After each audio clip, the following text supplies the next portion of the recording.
Hello mga chicken! Wala pa itlog? Ay wala pa. Unya pa nakadapit ng itlog. Unsa man gaulan man ni karon. O dai dulo man kayo mo. Dali usog mo dari para makita ko ikagsug ba sa uwan oy. Ang ilang kinaon karon mga may guys. Luto ra na siya kay paman may kapalit og kuan.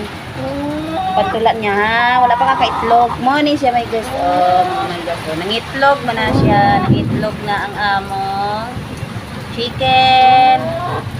Na siya mga may guys. 45 days na siya guys. Pero paitlog na kay dili man gusto ang tag-iya kay ako amang bugoy ang tag-iya na di man siya gusto nga ihawon iya ang manok.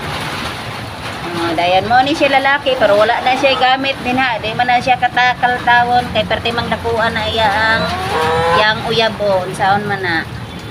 Di man na siya kapatong kay iyara man ang tapay mo gadako pero yang lawas gamay kay kato man ang manok nga lamay unog sabaw. Na tapang naman na siya pero di man na siya kakaya ning kadakuan niya. Tambot try baya na siya. Sugeng ulan mga may gusto sugeng ulan. Ulan na sa rilis ko ating suga. Sugeng ulan tulo-tulo naman din. Nya daghan na kani siya itlog murag 14 pieces o 15 pieces at araw-araw yan siya nag-iitlog. Iuli sa nato kay ngit-ngit manggod na.